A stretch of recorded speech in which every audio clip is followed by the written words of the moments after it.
YouTube stream open? An echo from me, by the way. No. If you're getting an Thank you, Espen Johan. Maybe. Thank you. I needed that right now. Maybe that fixed it. There you go. Yeah. Yeah. Good. How are you guys doing this afternoon? Well, it's afternoon for me. Good. It's afternoon for you guys too? Yep. Yeah. Yep. I see you driving yourself today. What's that about? Yeah. It's my last day in my apartment today, man. Turned in the keys. It's all official. I'm out. Yeah. Oh, nice. Hitting the road. It's gonna be a wild adventure. Nice. Tony, when you said you were to come through Kansas City, you got to reach out to us, man. We'd be happy to go have a smash burger with blue cheese and mushrooms or something. That would be amazing. But I don't want blue cheese and mushrooms on my. Blue cheese and We mushrooms. could go to Joe's Barbecue. Isn't that the place we told him about? Oklahoma Joe's, yeah. Good. Oklahoma KC. Joe's. Oklahoma Joe's in Kansas City. Well, they call it Joe's. Yeah, they had some licensing issues. I think it's just called Joe's, honestly. I don't know. It's in the main one. They got them all over the place now, but the main one is in an old gas station. And it's cool as hell. There's a lot of stories. You should find that out. But if you come into town, don't pass up an opportunity to stop and say hello in person and shake a hand. You know what I'm saying? Of course, I'm still gonna get juicy, and in CW. In fact, we could all meet for Danish. That's big, clean fun. That would be cool. Old fashions and Danishes? Is that like mixing pastries and booze? You know, it could pair well. Honestly, you do it right. Hey, Alan. Good times. But yeah, anyway, it's out there that I'm in. Fun Size is also in the KC area. We're both in the KC metro area. Yeah. We don't live in the same town, but everything KC is still, it's big enough, but it's still small enough that everything's like 20 minutes away, no matter where you're going. 20 minutes. Yeah, I'm gonna be there like Thanksgiving. That's gonna be on my way back, headed back west after going around the country. Like Oh, wow. yeah. So we'll have a turkey smack. Did you take you got your electrics with you? Yeah, I'm gonna take the 2 electric bikes. Me and my wife, we're gonna be on this road trip starting tomorrow. Like right now, I'm headed up to my parents' house and putting the stuff that's worth keeping in storage in like a shed there. And then we're departing tomorrow, and we're gonna be on the road basically until Christmas. We're gonna come back to Southern California on Christmas. Yeah. Been a long time coming. Been planning it for a long time. Planning to make a lot of videos. Hopefully, gotta get better at editing. Yeah. I'm sure you'll get a lot of good stuff. Yeah. Definitely stop in and say hi. I'm not shy. Yeah, would love to. It'd be cool. Alan is here. I love his stuff, man, especially when he's out of the country too. I think he's out of Houston, but does a lot of travel vlogging and stuff, and that's fun stuff too. Oh yeah. And by the way, I'm assuming you're Alan. If you want to get up on cam, you can. You don't have to. If you want to stream live to your YouTube, you can. But you don't have to. You can type.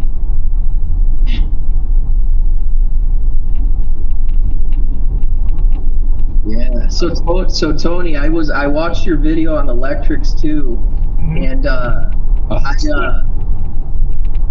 I think like you said, the only thing I feel like would make me not want to go that route is just the fact that that you got to fold it in like the whole battery situation. You know what I mean? Yeah, to access the battery.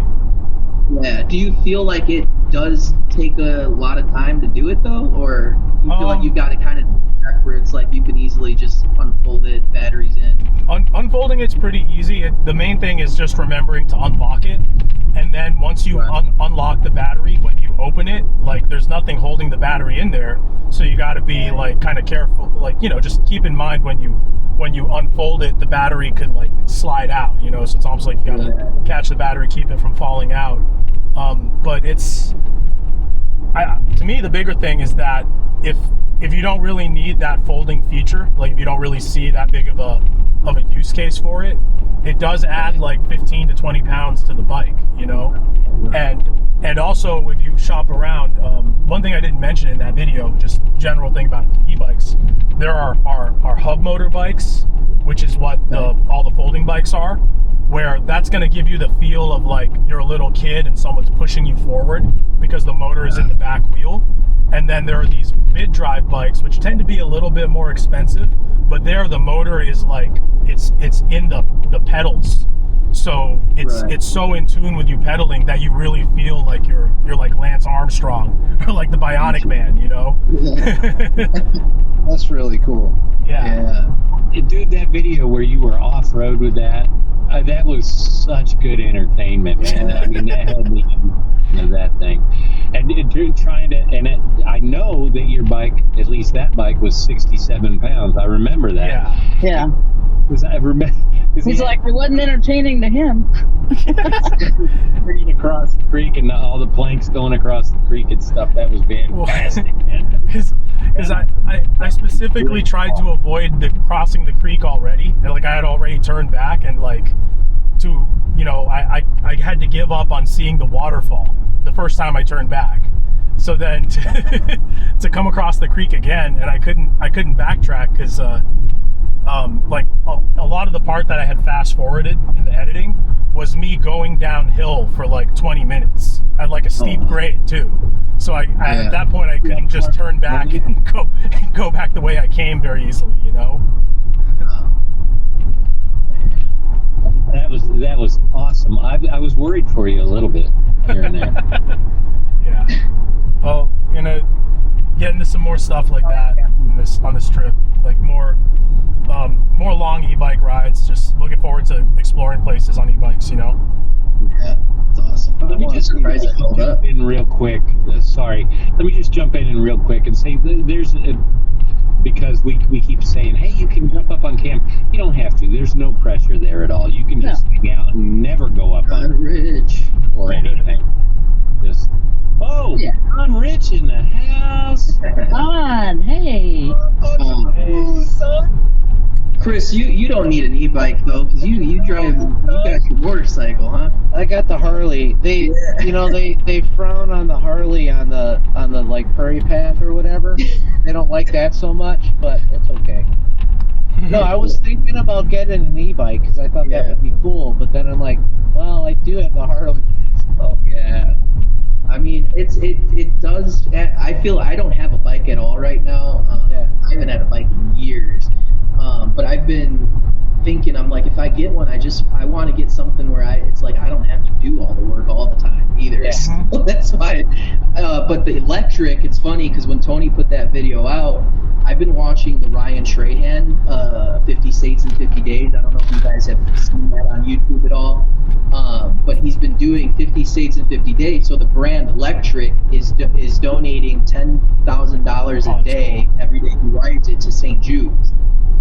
So that first turned me on to the brand because like that's amazing. They've donated $500,000 so far.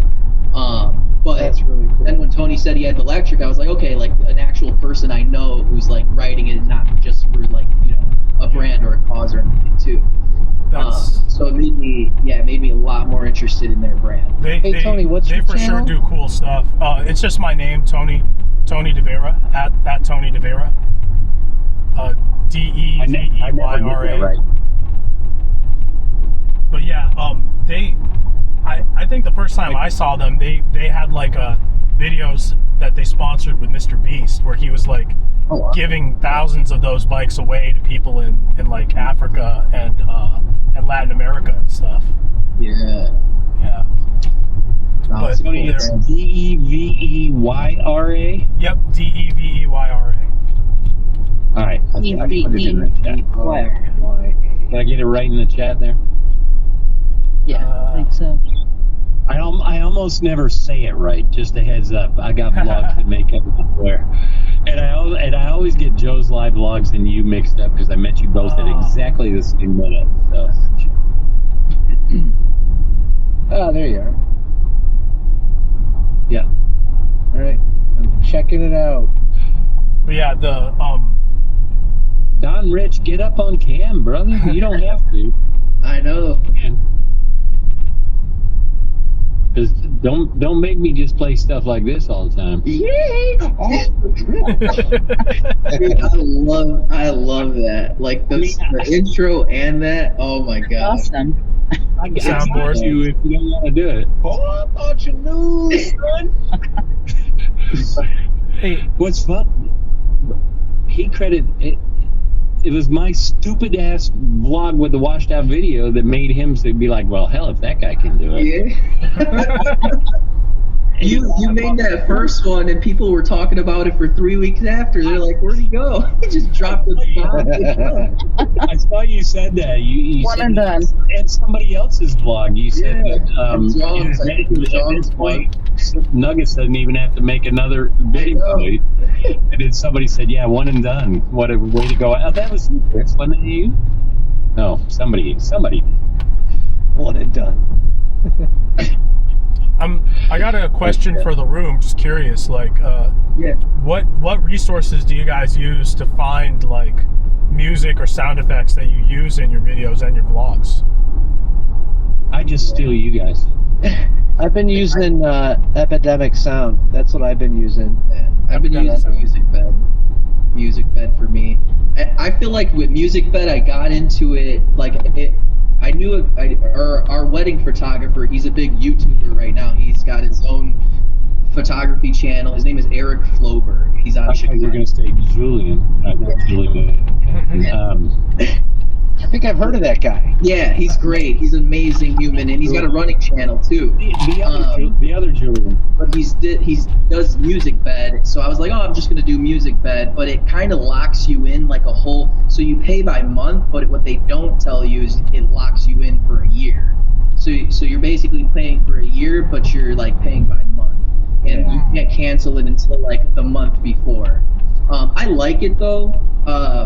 I feel like I found my good little tracks that I like to use here and there. And I don't pick the music. You know, they say sometimes if you're making like videos, pick the music and edit to it. I just kind of pick what makes me feel like it matches, you know. There you go. Yeah. Yeah, I've been thinking about putting more music into my videos because I've been getting, I don't know, sometimes I do edits, sometimes I just do minimal like single cut type stuff. Yeah. But as I've been thinking about doing more videos of like just riding around, I've thought about like doing a lo-fi channel, and I don't even know where that would start, you know. But I guess you'd start with like finding tracks on something like Epidemic Sound or what was that thing you were talking about, Jugi? It was music. Music Bed. Yeah. Bed. Bud with a D. Then I've been seeing like BED. Not Julian, I met Luis for the wedding photographer. Oh, not Lou. Yeah, Louise. Yeah, Louise. Man, he's been like I think he said he had like a wedding some kind of gig like every single day and every weekend. Wow. I told Fun Size, wouldn't it be hilarious if I showed up to my son's wedding and he was the photographer? Oh my god. Yeah. He probably would be. He's everywhere, man. Just Tony, I'm using Suno. And I know Fun Size is too, or I don't know, she may just be using my Suno, but No, I'm using my hand. that out loud, should I? But Suno, the cool thing about them is it's like if you buy their minimum thing, it's like $10 a month, but you own whatever it creates. So it's copyright free. You get and I mean that's what the Sifting Nuggets song that I played in the Juji Land video that came from Suno. So. Okay. So is that? Cool. I'm gonna learn it on one of the guitars here. But. So is that like an AI generator? Like it generates music? Yeah. Ah, okay. Yeah, and you can put in things you want it to mention. Like I put in Sifting Nuggets, right? And that ended up Wow, I would have never thought that was AI generated. It's pretty cool. Oh man, So- I to credit that shit. The other day I was watching a video from like a history YouTuber, right? And an image came up, and as soon as I looked at it and I saw that there wasn't like a credit to who might have painted it, my immediate thought was like, oh, that's AI. It's got to be AI. It was like this impressionistic painting of like medieval Arabia or something, and then they showed like photos of actual artifacts, and every single photo had like a photo credit of like the archaeologist who took it. And it's just like more thing of like, oh yeah, clearly I was right, you know. And that's probably where we're headed. Like if a photo doesn't have a photographer credit, it's probably going to be AI, you know. Yeah. I'm not resistant to AI, but I would much rather spend my time watching y'all. You know what I mean? Like you can tell it, you can sniff it out immediately most times. Apparently some people can't, but I think that's part of why this vlogging community is doing so well, because people are, you know what I mean? Like it's the opposite. Yeah, definitely. Complete opposite direction. Yeah, I mean, especially from the fast cuts and the, you know, transitions and everything you see just in a lot of talking head videos, because I feel like maybe a lot of us even got on here and thought that's kind of like what we thought maybe our YouTube experience would be like we have to sit in this room and have all these fast transitions and everything. I tried it and I'm like, this is too much work. Like, especially working a 9 to 5, I'm like, I can't even sustain that. I will say though, you know, one of your stated aspirations, no, whatever, one of your goals is to be a film creator, and dude, you're there. I mean, your stuff is. I'm trying, man. I'm trying. I wish I had more time. You and I started at the same time. Now look at your journey and look at my journey. I'm still where I was. But I want a video that I could put out and it still gets talked about 3 weeks later. You know. There you go. Yeah. Like you already set that standard. Oh man, you give me too much credit, but definitely. But yeah. I made it's on YouTube. I made a short film with my cousins like years back, and that's kind of like what got the bug going for me. I was working at that college, and literally like we filmed so much stuff there, and it was kind of this like I think we try to make it like an homage to like the Scream movies and those like 90s slasher type. We had I'll try to post a link to it somewhere. It's called The Day After Halloween. And we had we had like a small little budget that we just scraped together, but we had no money for like actual blood or stuff. So like a lot of the scenes were just like somebody being attacked and then it just like transitioned to something else. But it was fun. It was like it's like a 40-minute film, but like a couple of the scenes that I got to like actually direct and like whatever, like it was cool, and that's kind of what gave me the bug to like want to do it. But you know how it is. It's like you start wanting to do it, and then you kind of build it up in your head, and things feel like harder to start. You know. Well, I'll tell you, you are well loved in this community, and we all respect and admire your content. Thank you. I appreciate you guys. Like I Dude, told the video you, you put out, was it this week? The last one you put up, that thing was so cool. Yeah, Monday. Yeah. That hit me hard, bro. Thank like you. I told you, I adopted you as my little brother. Yeah, I appreciate it. I'll take that. Yeah, it was Monday. You know, it's just kind of like you want to do so many things and get so many things done in the day, and then you kind of like you feel like you're doing a good job, and like I went to work and we did good on a presentation we had with a client, but it's like because the timing of it was just small stupid stuff, but then every